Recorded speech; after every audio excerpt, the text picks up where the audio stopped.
जी वेतन श्रेणी दिलेली आहे त्या वेतन श्रेणीच्या तुलनेत आणि त्यांच्या कामाच्या तुलनेत आणि कर्तव्यसूचीच्या तुलनेत कोतवाल हा त्यांचे पहिलोपट अधिक काम करतो आहे आणि तेही निमाने इतबारे तर कोतवालाला का श्रेणी दिल्या जाऊ नये या कोतवालांना श्रेणी मिळावी या एकमेव मागणीला घेऊन ही संघटना या ठिकाणी मागील 32 दिवसापासून आंदोलन करते आहे आणि आमच्या या संघटनेचे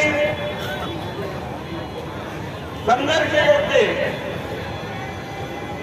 जे तुमच्या सोबतीच आहेत आदरणीय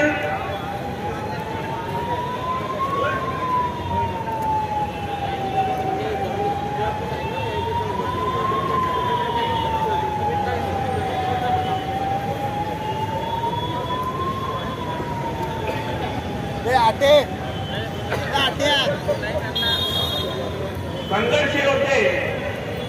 या संघटनेचे अध्यक्ष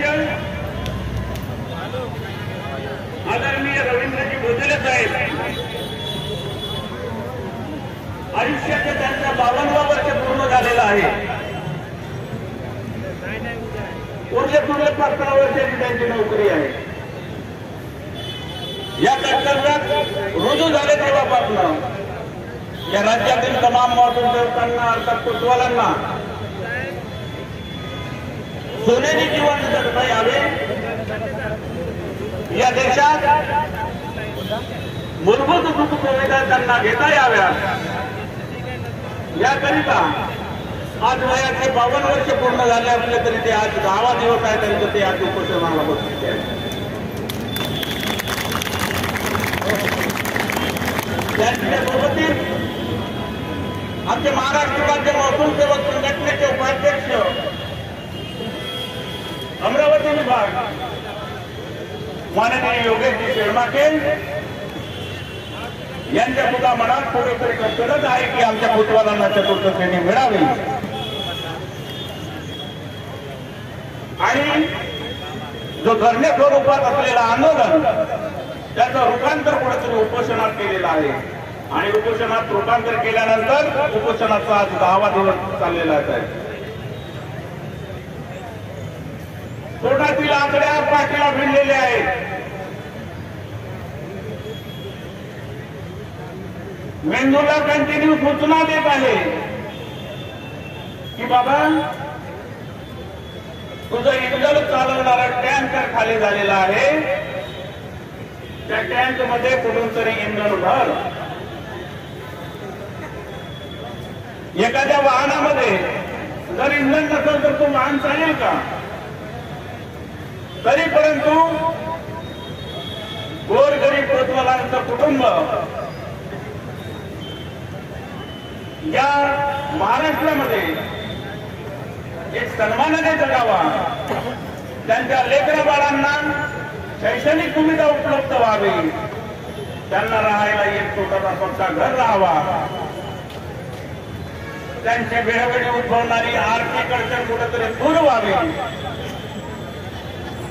खूप मोठे स्वप्न पुढे ठेवून आज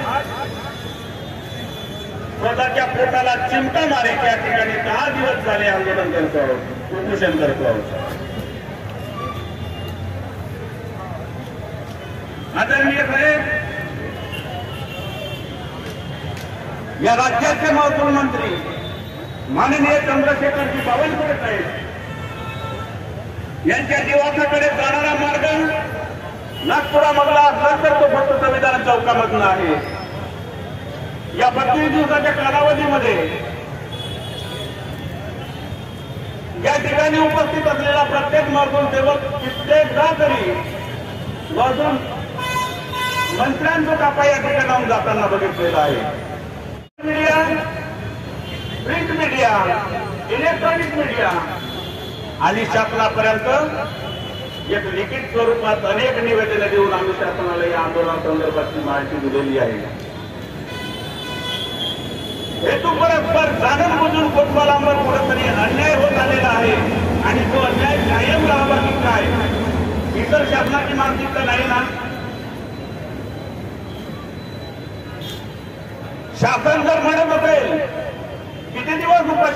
करतात, एक नाही एक दिवस त्यांना हार मानावा लागेल. तर ही शासनाची खूप मोठी चूक आहे आणि हे शासनाचं खूप मोठं चुकीचा समाज आहे, हे आम्ही या मंचावरून तुम्हाला सांगू इच्छितो.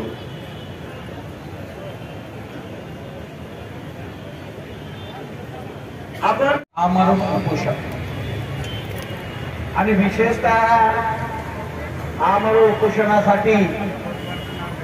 महाराष्ट्राचे आपले लाडके अध्यक्ष रवींद्र बोधरे त्यांचे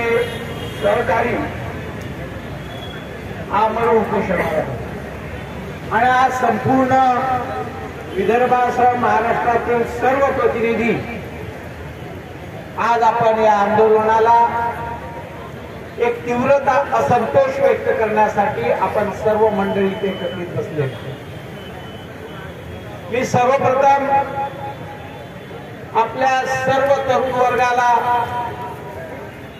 मी माझा परिचय देतो आहे. राज्य सरकारी कर्मचारी मध्यवर्ती संघटना महाराष्ट्र त्याचा मी अध्यक्ष आहे आणि या संघटनेने याही पूर्वी आपल्या पत्रात उल्लेख केलेला आहे 1945चा. आपल्याला कदाचित कोणाला माहीत नसेल, कोणी आपल्याला सांगू इच्छितो की त्यावेळेस गावागावांमध्ये कोतवालांची नियुक्ती व्हायची आणि त्यांच्या खांद्यावरती बिल्ला असायचा महार. त्यासाठी त्यावेळेस आंदोलन झालेलं होतं की तो बिल्ला हटवण्यात यावा. हा इतिहास या कोतवालांचा हे लक्षात घ्या. ही मागणी आजची नाही, ही आरंभीपासून महाराष्ट्राची निर्मिती झालेली आहे तेव्हापासून की गाव कोतवालांना वर्ग 4चा दर्जा देण्यात यावा. आणि त्या पद्धतीने जेव्हा जेव्हा मध्यवर्ती संघटनेने आंदोलने केलेली आहे त्या आंदोलनात आम्ही साक्षी आहोत. 10 डिसेंबर 1988 त्यावेळेस शंकररावजी चव्हाण हे माननीय मुख्यमंत्री होते. त्यावेळेस की महाराष्ट्रातील कोतवालांचा मुद्दा नंबर 1 वर ठेवण्यात आलेला होता, त्या चर्चेला कमी लक्षात घ्या. तो इतिहास आहे. दुसरा मुद्दा 11 डिसेंबर 2011 नागपूरला माननीय मुख्यमंत्री पृथ्वीराज चव्हाण होते की महाराष्ट्रामध्ये अनेकदा आपण तत्वता मान्य केलेला आहे की कोतवालांना आणि वर्ग 4चा दर्जा देण्यास तत्वता मान्यता देत आहे, पण त्याची अजूनही अंमलबजावणी झालेली नाही. त्यावेळेस पृथ्वीराज चव्हाण म्हणाले की नाही, आम्ही आता 25% तात्काळ म्हणजे 2011 तत्कालीन महाराष्ट्राच्या मुख्यमंत्र्यांनी 25% कोतवालांना वर्ग 4 करतोय याची ही अंमलबजावणी. जेव्हा जेव्हा सरकारशी वाटाघाटी होतात तेव्हा तेव्हा सरकारने मान्य केले, पण अंमलबजावणी शून्य. म्हणूनच आज आमच्यावरती आंदोलन करण्याची पाळी आली.